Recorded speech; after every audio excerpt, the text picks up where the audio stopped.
मैं अभी क्लास में हूँ, घंटे बाद phone Yeah. So, good morning, class. करूँ। एक घंटे Uh, बाद phone I would like to welcome our today's guest lecturer, Mr. Dr. Vijendra Singh. Sir is Associate Professor in Indian Institute of Information Technology, Allahabad. Sir, research interest is independent component analysis, biomedical analytics, then artificial neural network, data mining, image and audio processing, digital signal processing, material management and inventory control, information security and forensics. Sir has completed his PhD on the topic independent component analysis and the blind source separates application to signal processing and artificial neural network from the Dhayabag Education Institute, Agra. Sir is a member of IEEE and also is an international associate of engineer. Sir has more than 3 years experience at the Department of Electrical Engineering, IIT Kanpur, India. And he is also present at the various international conference, for example, second international conference on wireless communication and sensors, then 18th All India University Institute Vice Chancellor Director Conference, IIT Allahabad, and he has a number of publications paper also. So thank you very much, sir, for accepting our invitation. And on behalf of AI department, I would like to welcome you and request you to start our today's lecture. Thank you, sir. Thank you so much. Thank you, sir. So I hope I am audible. Yes, sir, audible and your screen is also visible. Over to you, sir. Okay, very nice. Okay, so today's topic, which was given to me, is the probability and based learning. Okay, and that is also very interesting topic. And whosoever who is working in the field of machine learning or any real life problem, they should understand what is this topic. Okay, so I hope that you are having the basics of probability. You know the basics of probability already. So this class should be interactive class. So in that case, both the parties will learn. For that, I want to make everybody as a participant, so that maybe Oh, possible chaos may be okay, happening. That's why I'm making the attendees and the at the end we are taking the question and answer for 5 minutes, and then okay, okay, that's why. okay, okay. Okay, so it means it will be mostly in the lecture mode and then it will be in the interaction mode. Okay, fine. Yes, sir. Yeah. Okay, so let me start with this topic. So these are some of the probability basics. Like what is a random experiment? A random experiment is random if although it is repeated in the same manner every time can result in different outcomes. So that's why any experiment is called random experiment. What is the outcome? An outcome is the result of an experiment or other situation involving uncertainty because we don't know what will come. Okay. And what is the sample space? The sample space is an exhaustive list of all possible outcomes of an experiment. Whatever is the possibility of the outcome will definitely belong to this sample space. And the important point here is the set of all possible outcome is completely determined before carrying the experiment. But before we carry it out, we cannot predict its outcome. So what does it mean? We know that these are the possible results. They can be outcomes. Okay. But until unless we are conducting the experiment, we can't know that what will be the outcome. Okay. For example, experiment is the rolling a dice once. Okay. So right hand side you see the picture. So if it is a fair dice, in that case, the sample space is 1, 2, 3, 4, 5, and 6. This you must have seen. Then tossing a coin, so it can have two states, that is head or tail. Okay. So what does it mean? The sample space is this. Now any event can be part of this. Okay. Any subset of this space, and that will be the outcome. So what is an event? An event is any collection of outcomes of an experiment. Mathematically, any subset of the sample space is an event. That's all. Relationship among events, we have to use set theory notations. So if A and B are two events in the sample space, then A union B is either A or B occurs or both the events occur. A intersection B, both A and B occurs. Okay. So I hope that these are some usual notation which you must be aware of. A is subset of B. What does it mean? If A occurs, so does B, because A is subset of B. A dash or A bar, event A does not occur. Phi or null set, an impossible event, that will not happen. and the sample space is already there. For example, rolling a dice once, sample space is 1, 2, 3, 4, 5, and 6. Event A we are defining, that is score less than 4. All the events which is having value less than 4, that is 1, 2, 3 will be the outcome. B score is even 2, 4, 6. C score is 7, that is 5, because 7 cannot come. So that is an impossible event we have to represent using 5. Okay. What is the relative frequency? Why we are studying up to this point? Because we want to define the relative frequency. And what is relative frequency? Any event, if we count the number of occurrence of this event out of total outcomes, then we say that is the frequency. Okay, and if we do this for all the events, then it is known as relative frequency. So why it is important? So it is the value calculated by dividing the number of times an event occurs by the total number of times an experiment is carried out. Okay, for example, you are tossing a coin one time. So what you got? Either head or tail. Okay. Then you are tossing the coin, suppose 100 times, and out of 100 times, you have observed this event E, that is head, that it has occurred for 40 times. Okay. So 40 times out of 100 times it has occurred. Then what is the frequency of this is 40 by 100. But we want for all the events, like for head and for tail both. So in that case, this will be known as relative frequency. Okay. So with relationship to other events, we are defining this relative frequency, and that is coming out to be 40 by 100, that is 0.4. So similarly, the relative frequency for tail will be either 1 minus 0.4 or 60 by 100, that is 0.6.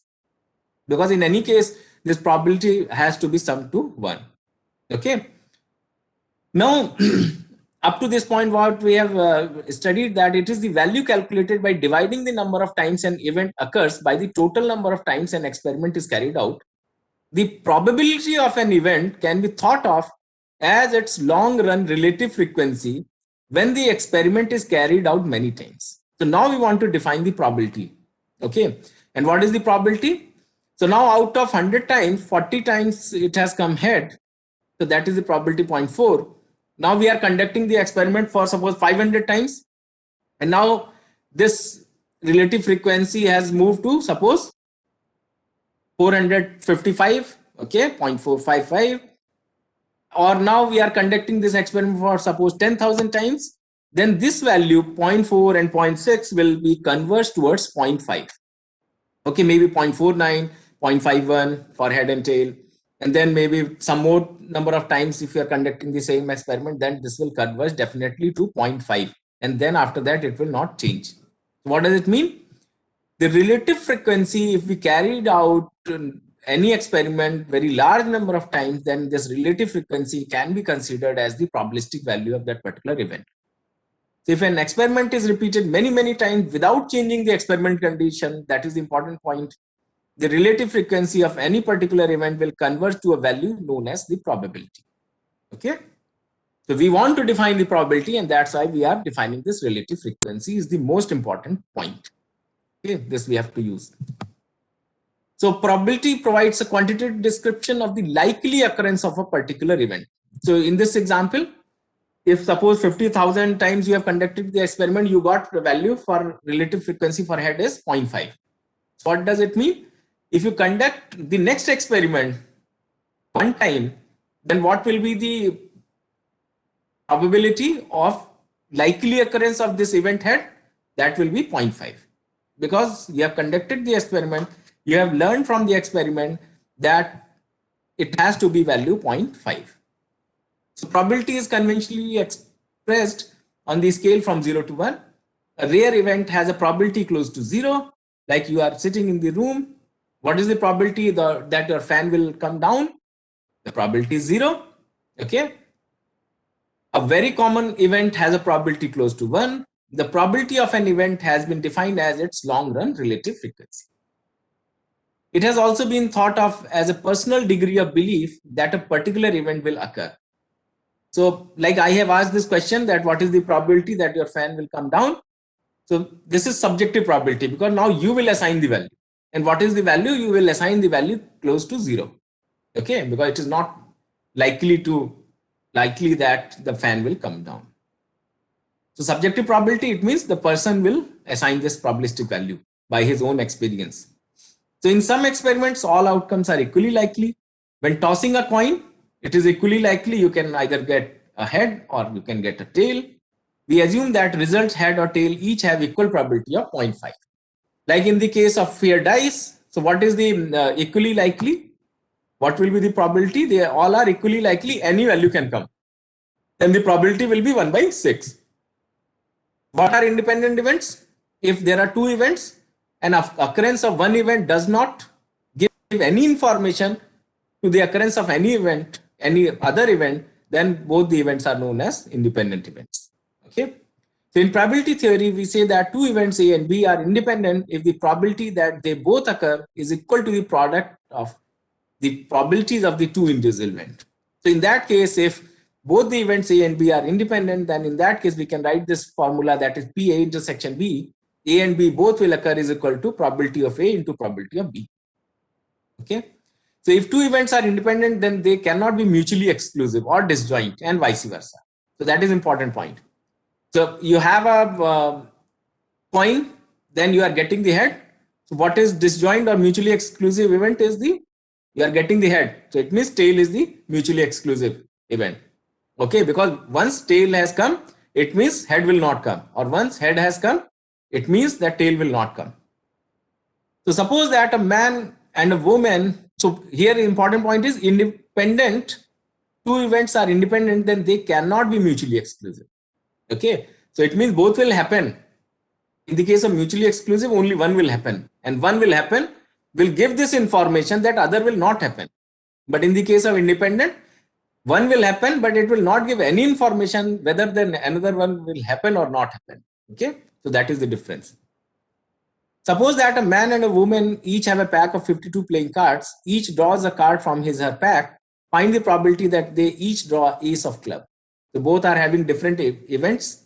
1/52 is probability for man and 1/52 for woman. And then both the events will happen. So PA intersection B is equal to PA into PB. That is 1/52 into 1/52. That is 0.00037. So what does it mean? It is very small. A very less chances are there that man and woman both will draw the ace of club. Very less likely. Okay. Mutually exclusive event. Two events are mutually exclusive or disjoint if it is impossible for them to occur together. Formally, two events A and B are mutually exclusive if and only if A intersection B is equal to null set. Rolling a die once. Observe an odd number is event A, that is 135. Observe an event number, that is 246. A intersection B is equal to 5, the empty set, or like the coin example. Okay, so head has come, so definitely tail will not come. These are some of the additional rules, some important rules. Addition rule is the result used to determine the probability that event A or event B occurs or both occur. So PA union B, normally addition we represent by the term union in the set theory notation. So PA union B is equal to PA plus PB minus PA intersection B. For mutually exclusive event, you know already that PA intersection B is equal to null set or 0. So it means PA union B is equal to PA plus PB in the experiment which is mutually exclusive. Okay. Independent events, that is the event which have no influence on the each other. Okay. So PA intersection B is equal to the product or joint probability was equal to the product of the marginal probabilities. So that is PA intersection B is equal to PA into PB. So this addition rule will be changed towards PA union B is equal to PA plus PB minus PA into PB. Okay. Similarly, we can define the multiplicative rule, that is PA intersection B, that both the event will occur given by PA given B into PB or PB given A into PA. Okay. So this is the condition for multiplicative rule. For independent event, again, PA intersection B is equal to PA into PB. That is the probability of joint event A and B is equal to the product of the individual probabilities. So up to this point was very basics, and you already know, you must have gone through this probability and statistics course. You all know all these things. Same concept we are going to utilize in another definition that is known as conditional probability. Okay. So conditional probability means we are putting some condition along with the probability concept. Okay, what is it? So in many situations, once more information becomes available, we are able to revise our estimates for probability for further outcomes or events happening. So what is important? Like we have taken this example that what is the probability that your fan will come down? So you have said that the probability is 0 because there is not any chance that the fan will come down. Okay. Now immediately after that, what information I am adding? Now I am adding some more information, and what I am saying that there is a severe earthquake of maybe at the point scale of 9. Okay. Then what will happen? All the buildings will definitely vibrate, and then there are more chances that the fan will come down. Okay. Even the ceiling will come down. Okay. So now what will happen? Now you will assign this probability. Earlier you have assigned the probability that fan will come down. Probability you have assigned was 0. Now what will you do? You can say that now probability has increased to maybe 0.5. That 50% chances are there that fan will come down. Okay. So what has happened? I have added some more information, and then you are saying, or if I am saying that the nut bolt on using which it is jointed on the ceiling, then what will happen? If the nut bolt is not properly tight, then it may come down. So you will assign some more subjective probability, maybe 0.2, 0.3, 0.7. Okay. So it means if you are adding some more information, you are very likely to revise your probabilistic estimate, which you have initially assigned.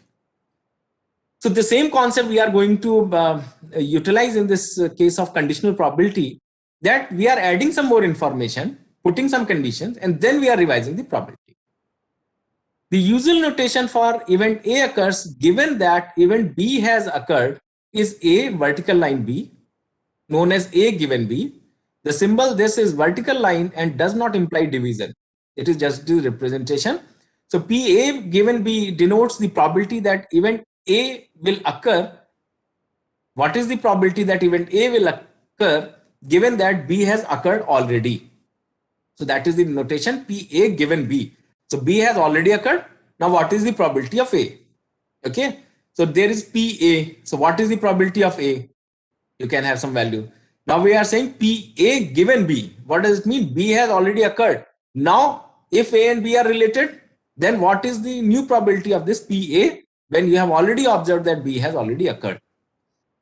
So rule to determine a conditional probability from unconditional probabilities is PA given B is equal to PA intersection B upon PB. This is the rule from the multiplicative this PA intersection B. Any question? Now let us take this example. Left hand side there is one example. So there are two sets, one is A and B, and then there is a common part. And initially what we believe that this is the probabilistic value which we have defined. For A event A, probability is 3/6. For event B, probability is 1/6. And for the common part which belong to A and B both, that is 2/6. Okay. So this is the initial information, initial belief we have assigned. Now we are adding some more information, and what we are saying that B has occurred. Okay. What does it mean?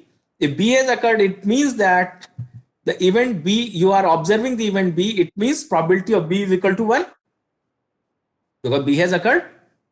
Once the event has already occurred, now there is a guarantee that B has already occurred. What does it mean? The probability will be 100% because B has already occurred. Okay. So right hand side, what we did, we have denoted with this black line that event B has already occurred. Now once this event B has occurred, now we want to revise our estimate of probability. So how are we going to revise? If you see the initial belief, it is having the ratio, the common part of A and B is having 2/6 and B part is having 1/6. Okay. Ultimately for B, it is sum of these two. That is 2/6 plus 1/6. Okay. So now what we are saying that it is twice as this remaining B part. Because it is 1/6, it is 2/6, 2 times.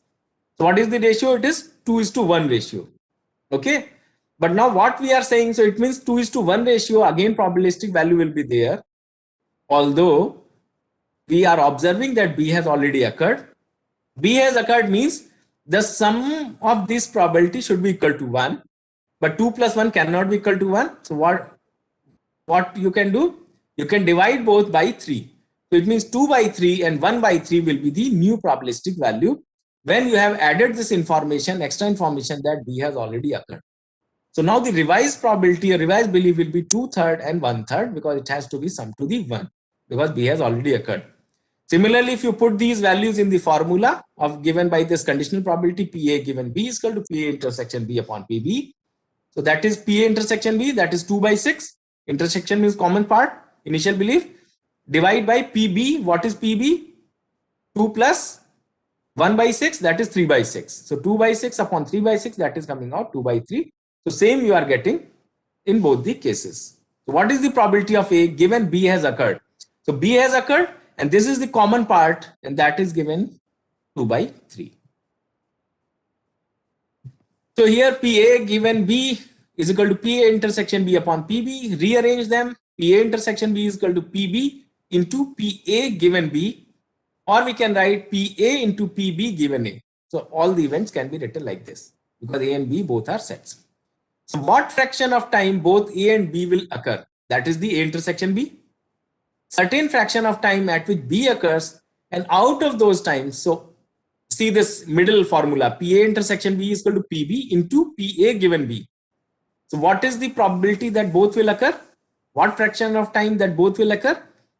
You have probability B. So certain fraction of time B has occurred, but there is a common part when A has also occurred is given by PA given B. So certain fraction of time at which B occurs, and out of those times when B occurs, there is going to be further fraction of the experiment in which A also occurs. So that's why written by this, given by this formula, PA intersection B is equal to PB into PA given B.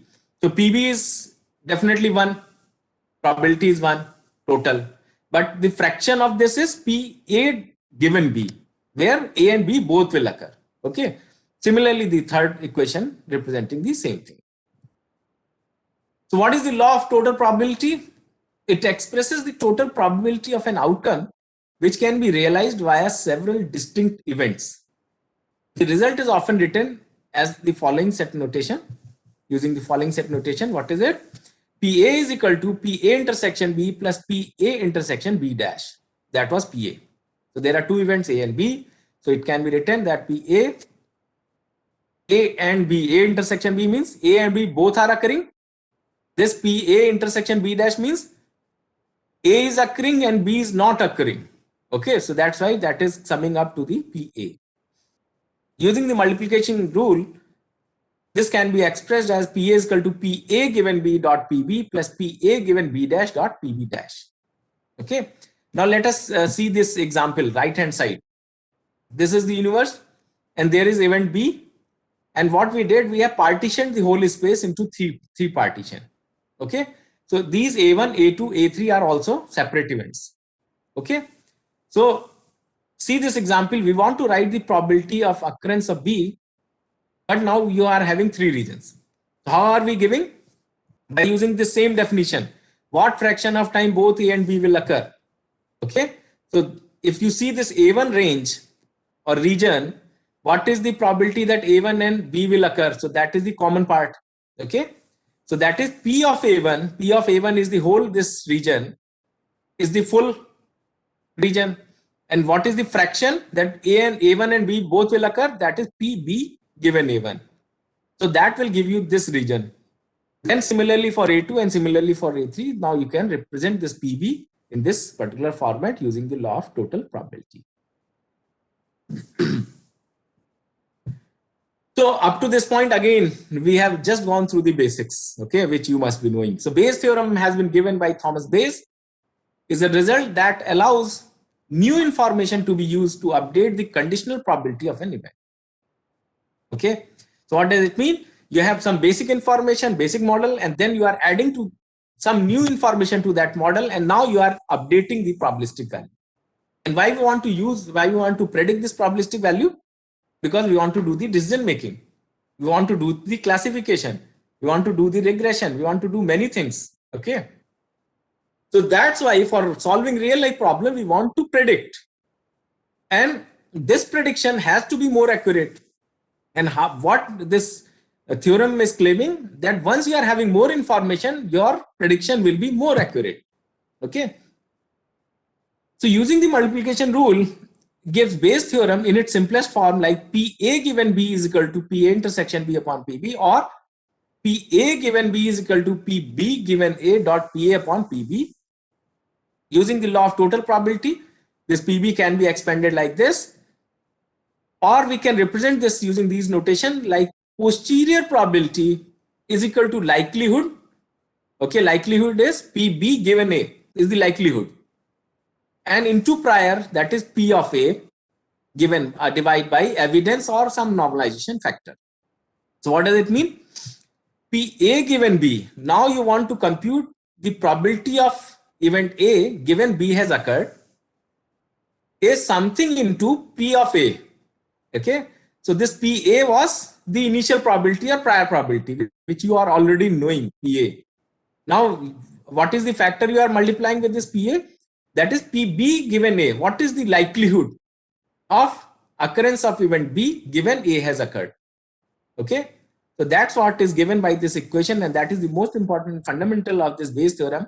That is posterior probability is equal to likelihood into prior probability divided by the evidence. Okay. So up to this point is the basics. Okay, now we'll start the topic, because this probability was also assigned to me. So that's why I have covered these basics. Okay, once again for your revision purpose. Now coming to the Bayesian networks, because whenever you want to study some machine learning, you are interested in a study of the networks which are helpful in order to help you for decision making process. Okay, and decision making process or the learning process, which can take any form, in order to do the classification, regression, pattern approximation, time series prediction, and many more. Okay, so what is a Bayesian network? It is an expert system that captures all existing knowledge. Okay, also known as belief network, Bayesian belief networks, causal probabilistic networks, etc. These are some another names. Okay, belief network. So why we say belief? So what is your belief that fan will come down? So this is your own belief, subject to probability. Okay, so Bayesian network consists of the following. What are the parts? A directed acyclic graph, DAG, set of nodes and directed edges connecting nodes, but not cyclic. That is the important point. You must have gone through the graph theory course, of hopefully. So a set of conditional probability table. What is the another part? The set of conditional probability tables for discrete data or probability density functions for continuous data. So this, when you have discrete data, you work with probability mass function or probability table. If you have continuous data, then you work with the probability density function. So Bayesian network consists of the following two important things. One is the directed acyclic graph, and second one is the set of conditional probability. From where you will get the set of conditional probability? From the real world data. Okay, we'll see the example. So these are some of the examples representing the Bayesian network. So see the left hand side figure, a tree is a Bayesian network. Okay, this is a form of tree. Tree may be a distant tree, tree may be any other tree. Okay, the important point is two vertices will have only one root. Okay, so this is a tree, and which is a Bayesian network. So from B to C, B to D, B to E, then C to F, C to A. Okay, then these are some notation like diverging structure without degree is equal to 4, A to B, A to C, A to D, A to E, outwards direction. Okay, so that is diverging structure. This is converging structure with in degree is equal to 3. Okay, and right hand side there is another example which says that a Bayesian network is not a tree. Why it is not a tree? Because you see here F you are getting link from C to F and then D to F. So that is not possible in the tree. So tree can take the left hand side form but cannot take the right hand side form. So a tree is a Bayesian network, but Bayesian network is not a tree. Okay, so that is the important part. So what are the applications? Why we study all these type of network, Bayesian network? The Bayesian networks can be used to predict the outcome or diagnose causal effect if structures are known. If you know the relationship, like if you know this relationship, then you can predict the outcomes. Okay. in this particular notation, this is known as root node, that is B. The first left-hand side figure you see. This is the root node, okay, or parent node. This parent node is connected to this child node C, child node D, and child node E. Now this child node C is a parent of child node F and child node A. Okay, so parent and child type of relationship is there. Right? So cause effect relationship given by PB given AI. So if you know the inputs, the events, then you can predict the what will be the effect. If something has happened, what will be its effect. Okay, and also to get the inference relation like AI given B. So what does it mean? There are some problems with some human, some disease is there, and then you are observing the symptoms. So that is PAI to B. Okay. Now the person is going to the doctor. Doctor is only observing this B, that is the symptoms. Now based on symptoms, doctor is able to get the inference like what are the problems going on with that person. Okay. So if you know the input, you can predict the output, and if you know the output, you can also predict the input. So that is the important point. So causal effect relationship and then inference relationship.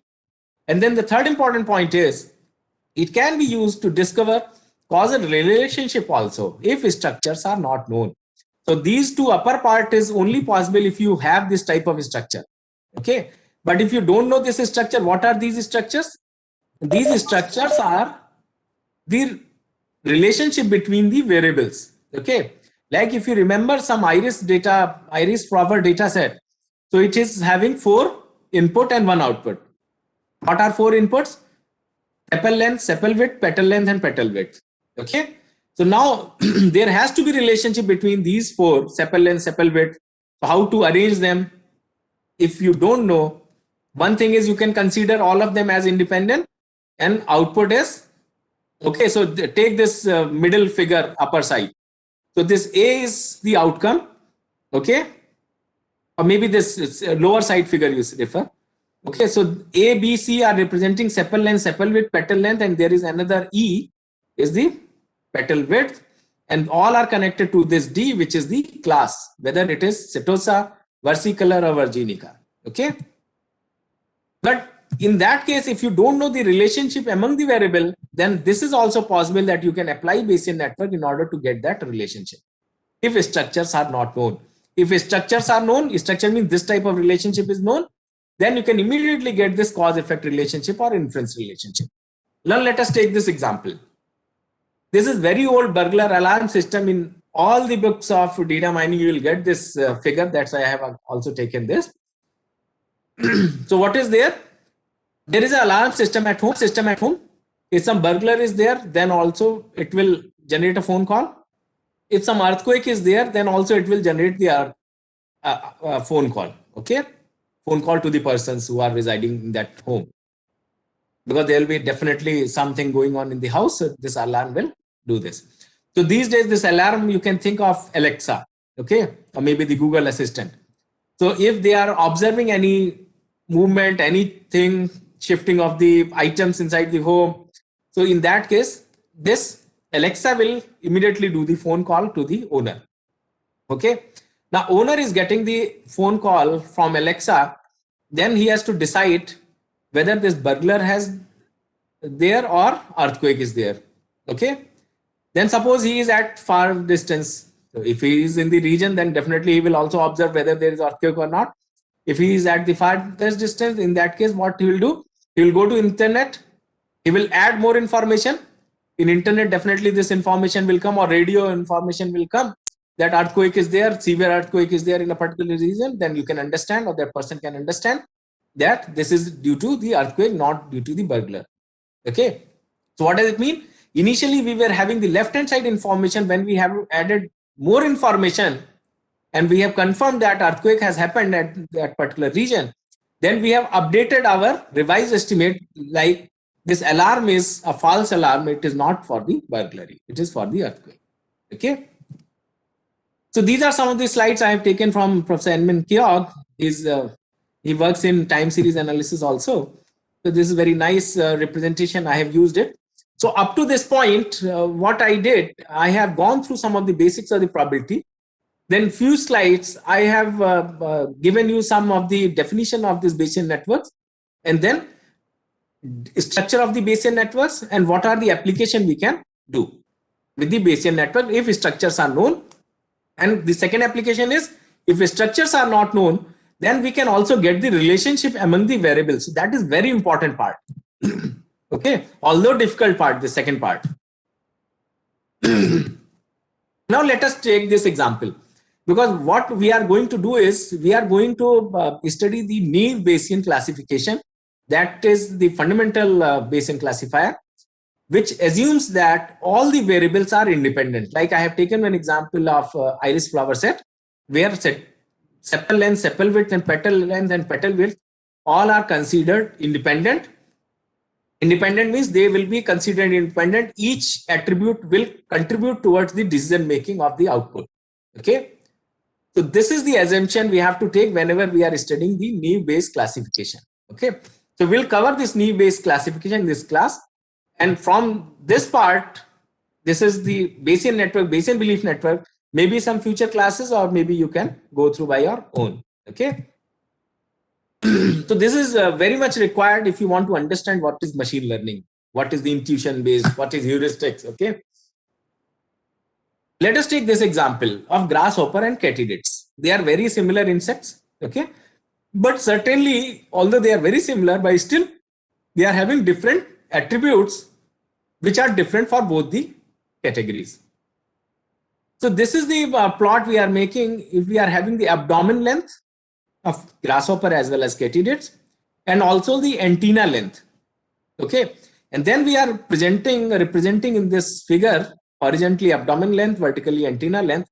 So it is observed that in the grasshopper this antenna length is small, but in the case of katydids this antenna length is higher. Similarly, the abdomen length is lower and higher in the katydids. And we got this 5 samples from grasshopper and katydids. Okay. So now suppose some new data sets come, some new insect come. The task has been given to you is that you have to classify whether it is belonging to grasshopper or katydids. Okay. Now suppose that new entity has come towards this 5 near to this blue adjacent shell. Then what will you say? That this new, whatever insect has been given, will belong to this class of grasshoppers. Okay.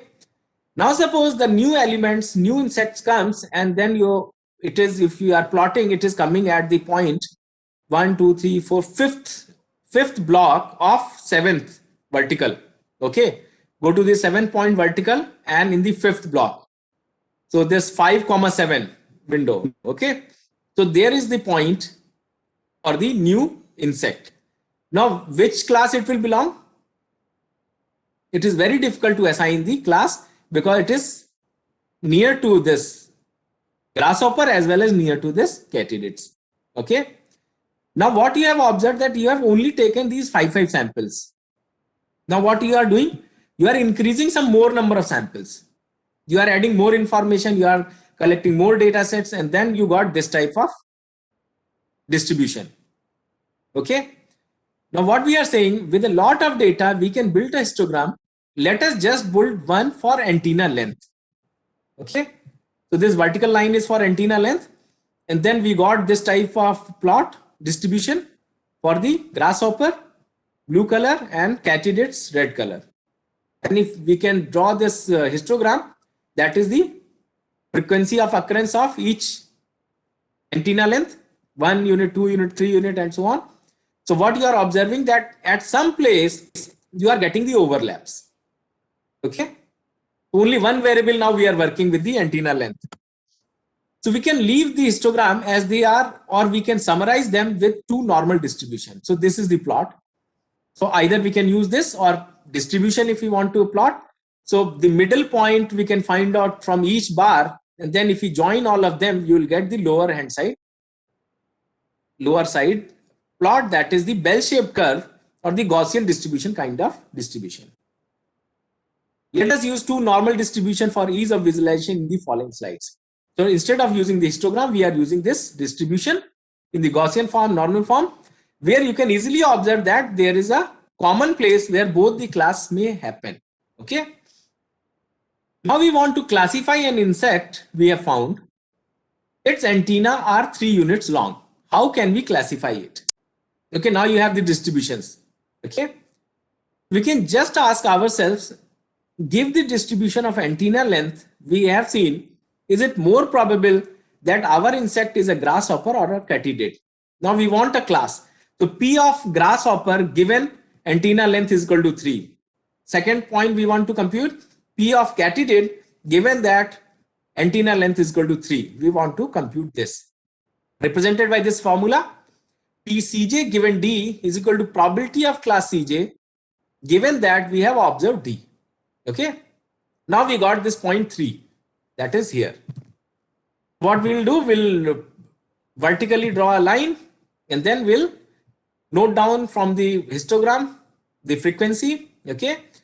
So we are computing P of grasshopper, that is the blue part, given 3 is equal to 10, the top value where it is cutting, vertical line is cutting this graph, divide by 10 plus 2. Okay, that is the frequency of this grasshopper as well as katydid, because we want to compute the relative frequency. Okay, so 10 divided by 10 plus 2, we got 0.833. P katydid, red point where it will intersect is 2 divided by 10 plus 2, that 0.166. So now what we are saying, that if the antenna length is 3, it is more likely that the insect belong to grasshopper class. Now suppose somebody is saying that now a new insect is there which is having antenna length is equal to 7. Okay, so 7 we are plotting here. So you are seeing that from 3 then 7 we are moving left hand side and increasing the value because of this figure. Okay, we are starting from 1 and then moving upwards. Okay, so same thing we are using it. So that is the notation. Okay, so at the 0.7 at vertical, if you're drawing you are drawing the vertical line, it is cutting the red graph at the 0.9 and the blue graph at the 0.3, and now the relative frequency is 3 divided by 3 plus 9, that is 0.25. Katydid 0.75. What does it mean? It is more likely that it is mostly belonging to the family of katydids. Even from the plot, if you see that the region which is not common, if it is belonging somewhere there, then it is more likely that it will belong to that katydid family. Now this is interesting situation, which is the 5.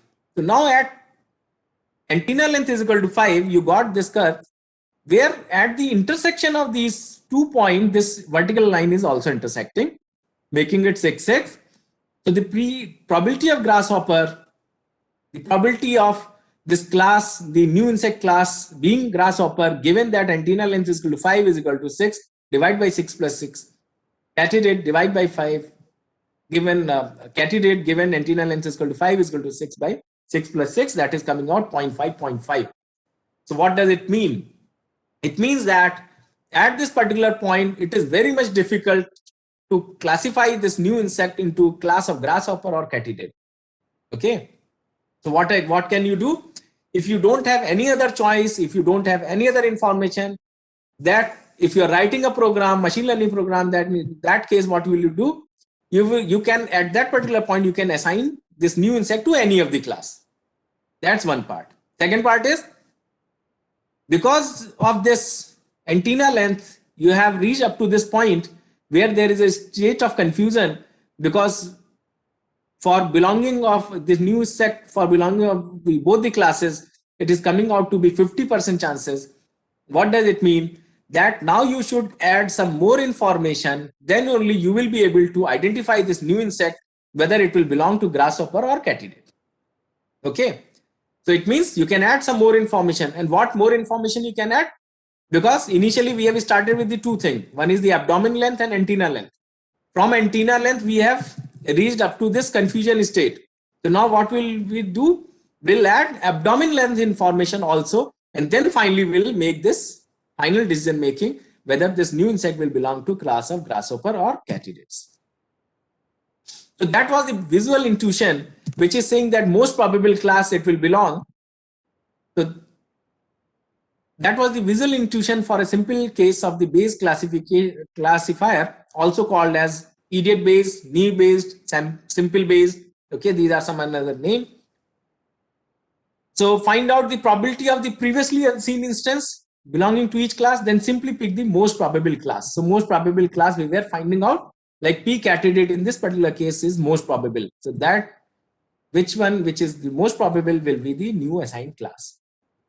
This is again the same formula which we have used. So p, what is the class given that you have observed the d attributes or d observations you have made is p d given cj into pcj upon pd. This we have already explained. Let us take another example of the same slide. Assume that we have two classes, c1 is equal to male, c2 is equal to female. We have a person whose sex we do not know, say Drew or D.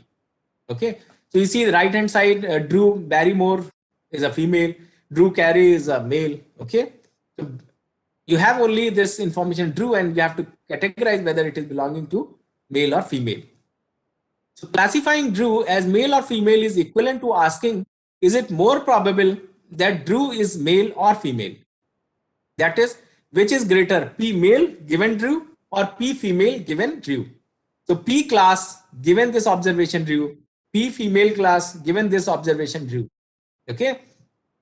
So P male given Drew can be written as using the Bayesian formula, P Drew given male, just reverse, into P male divided by P Drew. Okay. So P Drew given male, what is the probability of being called Drew given that you are a male? P male, what is the probability of being a male? Okay. So suppose this is the figure, this is the officer Drew who arrested me in 1997. Is officer Drew a male or female? So like these are the properties, and what are the properties given in the table? Because that is the data set. From real world, you will only observe this type of data sets, either numbers or symbols or representations. Okay.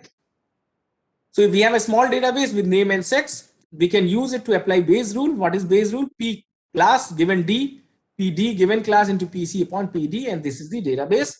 What you will do, you have to find out most probable class. How can you find out? P male given Drew is equal to P Drew given male.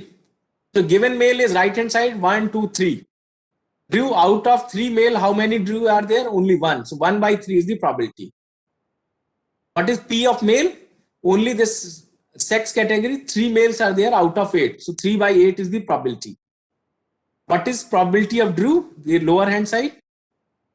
Okay, denominator is, what is probability of Drew? Left hand side, you see the attribute name. Only 1, 2, 3 Drew are there out of 8. So 3 by 8. So 3 by 8, 3 by 8, you got 1 by 3 or 0.125 divided by 3 by 8.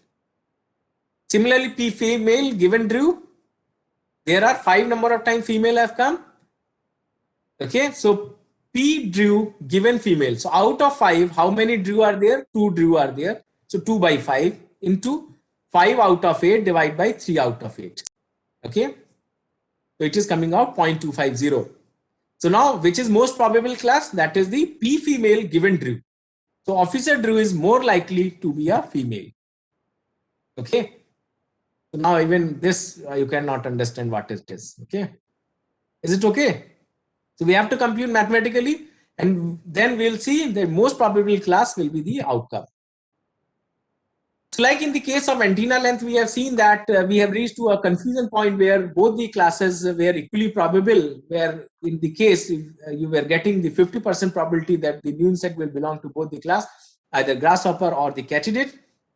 So if this is the situation, then what was the recommendation? The recommendation was to add some more information. Okay. So far we have only considered Bayes classification when we have one attribute, the antenna length or the name, but we may have many features. Okay, not only this antenna length, but we can have some more features. Okay, in real life situation, definitely for any decision making process, we will have sufficient number of features. Okay, so how do we use all the features? So like name is there, over 170 centimeter is the height, eye color is there, hair length is there, then sex. Okay. So earlier we have only seen the one input variable and one output. Now what we are seeing, multiple input and one output. Okay. So in this case, 4 input and 1 output. So simplify the task, Naive Bayesian classifier assume attributes have independent distribution. So this we have already assumed in the initial slide, that Naive Bayesian classifier acts all the attributes as the independent attributes. What does it mean? Name is having direct relationship with the sex, contributing towards this sex decision making. Okay. Similarly, this height is also directly related, and all these attributes, name, over 70 centimeter, eye, hair length, they are not related among themselves. Okay, but all of them are contributing toward the decision making process. What it is saying, if you are having multiple attribute and all are independent, then you can represent using this formula PD, probability of class Cj generating instances D equals probability of class Cj generating the observed value for feature 1, similarly feature 2 into, because in the case of independent event, we know that joint probability is equal to product of marginal probability. Okay. To simplify the task, Naive Bayesian classifier assume attributes have independent distribution, and that's why now P officer Drew given class Cj can be written as P officer Drew given class Cj is equal to P over 170 centimeter is equal to yes given Cj, Pi is equal to blue given Cj, Pi is equal to brown given Cj, P hair length is equal to short given Cj, and so on. Okay. What does it mean? We are representing the same thing like this data set, this table data set in this particular form, where this class is connected to all the attributes, and we are assuming that all the attributes are independent. Why we are assuming? Because in that case, the overall probability, the joint probability, can be written in the product of marginal probabilities. Okay. So Naive Bayes is fast and space efficient. We can look up all the probability with a single scan of the database and store them in a small table. Okay, like this is the database, and directly we can count them and we can represent using some distribution table or conditional probability table. So like this is the class sex and female, male and female sex. Then over 190 centimeter, yes, how many are there in yes? Out of male, there are 3 male. How many are yes? So only 1, 2. 2 are yes. So 2 by 3. Okay. 2 by 3 is the yes. How many are no? 1 minus 2 by 3 is no. Okay. So likewise, you can actually represent this. So are you getting this point? This 2 attribute outcome and this over 170 centimeter is the input. Okay. Condition is you have observed male, then male, there are 2 parts, yes and no. Okay. Then you can compute this probability table. Similarly, for long hair, yes, no, male, yes, no, female, yes, no, all the possibilities you have mentioned. Naive Bayes is not sensitive to the irrelevant feature. So that is very important part of this Naive Bayesian classifier. What it is saying, if some irrelevant feature you have added to this network, then automatically it will be removed. Its impact will be removed. Okay. So that's what is the example. Suppose we are trying to classify a person's sex based on the several features, including eye color. Of course, eye color is completely irrelevant to the person's gender. Okay. So P Jessica given CJ class, Pi is equal to brown. So what it is observing, P Jessica given female, P Jessica given male. That is 9,000 by 10,000, 9,001 by 10,000. So almost the same value. So it is not going to affect the classification accuracy. Okay, other attributes will contribute. However, this assumes that we have good enough estimates of the probabilities, so the more data is the better. Okay, like in this case, what we have seen, from this less data, we have added more data. Now the question is how much more data we should add. If we are adding some more data set, maybe this some of this blue line, blue circle can come inside this red region. Okay. So in that case, it will be difficult to draw the boundaries. Okay. So that data set should not be very small, and also at the same time, it should not be very large also. Okay. It should be optimum. How to decide that optimum? By the experience. Okay. Or by the successful classification of the unknown data for the unknown data set, which we say that testing. Okay. With some data set, make the network. With remaining data set, test the network. If you are getting better result in both the categories, then only use that network and decide the optimum size of the data set. I have used a simple two-class problem and two possible values for each example for my previous example. However, we can have an arbitrary number of classes or feature values. Okay, like we have defined like P A intersection B is equal to PA into PB if A and B are independent. If suppose there are three events A, B, C, then PA intersection B intersection C is equal to PA into PB into PC. Okay. So similarly, earlier cases we have taken only two classes. Now we are taking output as three class: cat, dog, pig. Then mass, yes, no, animal, color, black, white, brown. So it means we can have n number of certain features. Okay. Further classification can be there. Okay. So Naive Bayes assume independence of features. That's what is the Naive Bayesian classifier. Okay. And now what we are saying that consider there is a relationship also exists for the between the attributes. Like this is the attribute. So sex, male, female, over 6 foot, yes, no, yes, no. And this is related to this second attribute, which is saying sex is male over 200 pounds. Yes, and over 6 foot is this. No, and over 6 foot. It means this will also come into the picture in the calculation. It means you have to update this conditional probability table in order to do the decision making process. Okay. But how do we find to set of connecting arcs is the next topic for the next class or the future class, because that is the most important part. If you have some data set where you don't know the relationship among the attributes, then you have to decide what should be the relationship among the variable. So for many situations, this is very much useful. There is one pictorial representation. The Naive Bayesian classifier has a piecewise quadratic decision boundaries. So katydid, grasshopper, ants, using some program, you can actually plot this type of structure, and this is quadratic in nature. So this red side boundary will show you that inside any insect, if it belongs to this, it will belong to the katydid family. Okay. What are advantages and disadvantages of Naive Bayesian classifier? Advantages: fast to train, single scan, because you have a data set, you will immediately make the conditional probability table and immediately do the decision making. Non-sensitive to irrelevant feature is the most important part, because if some irrelevant feature is there and you have considered that as the training in the training data set, then that will have no effect. Handles real and discrete data, handles streaming data as well. What are the disadvantages? Assume independence of feature is the disadvantages for Naive Bayesian classifier. But there is a second part, that is the Bayesian belief network. Okay, so that takes care of this non-independence also. So that deals with the conditional probability table also, as well as the conditional independence or conditional dependence also. Okay, so if attributes are related among each other also, then Naive Bayesian classifier will not be able to solve the problem, but Bayesian belief network will be able to solve the problem. Okay, so that is the next part. So that's all for today's class.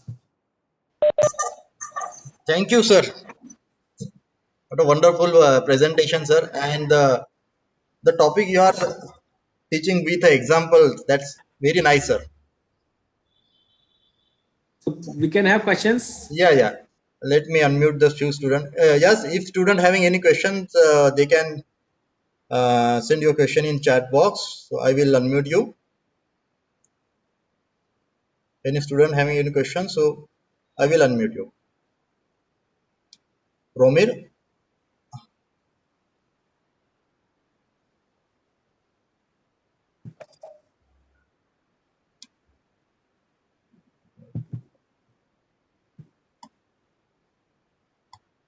Yes. So students, I have given some concept, so you can later on work with all these examples. Okay, some question is there. Yes, sir. Yes, Pratik. Yes, sir. So good morning, sir. Sir, you have explained it in a nice way. I have only one thing to ask, that means while implementing this probability and all this thing in the with the help of coding and all in the program, so which language should we prefer, Python or R? Okay, So the question is like which language we should use if you want to implement it. I have given you the basic concept, and the concept says that in the tabular format you will have some real data set. Okay, and once you got that tabular format, and what is the tabular format? That is the conditional probability table only. Okay, now that is the input. Now you can use any programming language in order to solve this problem. You can work with Python, you can work with Java, you can work with this R or any other language, because it is not requiring much of the statistics. Okay, very fundamental things, the probabilistic value, and that too is the relative frequency. Okay, which we have already represented and stored in the form of a table. That is conditional probability table. So anything you can use. Okay. Okay, Pratik. Yes, sir. Thank you, sir. Sir, one more thing. Like, Yes. suppose we have data sets of suppose 1 lakh rows and columns. Suppose. Yes. Yes. So, is there any way to calculate the probability? Means in shortest way or anything? Write a small program. 1 lakh is not much. Okay. Write down a Means small 1 lakh. program. 1 lakh, I have told you just for example. Means suppose a big Yes. data. Suppose means Definitely, because if you go through many of the even FP trees there in the data mining, so one time scan is always important. So you have to do that. So for that, for storing suppose 1 lakh, 10 lakh, 1 crore data set, so one time you have to put some computational resources in order to convert that into the probability table, conditional probability table. So one time effort is required, and that too you have to do it using the programs. Okay, you can write a code that can match the string, count the numbers, and then represent this in the form of conditional probability table. Manually, you need not to do this because you can't do this. Okay, and at this point, I want to add one more important point is, like suppose you are having 1 lakh attributes. Okay, like suppose you are having 3 attributes A, B, C. Then what are the possible combination? If you don't know the structure, then A is connected to B, A is connected to C. A is connected to B and B is connected to C. So this means 3 to the power 3 times are the possibilities. That is 27 possibilities in the case if you are having 3 attributes. If you are having 1 lakh attribute, then you cannot actually do this task in this exhaustive manner. You have to apply some kind of heuristic in order to establish the structural relationship among the attributes. Okay, so that is very difficult task. Yes, Pratik. yes, sir. Got it. Thank you, sir. Okay, any other? Not any other question right now. Okay, sir. So if any question, student will, I will mail you if I got any. Okay, okay. Yeah. Thank you so much. Thank you all. Thank you very much, sir, for giving your precious time. Thank you so much. Thank you, sir. I will share you the recording. Yes, please. Okay, sir.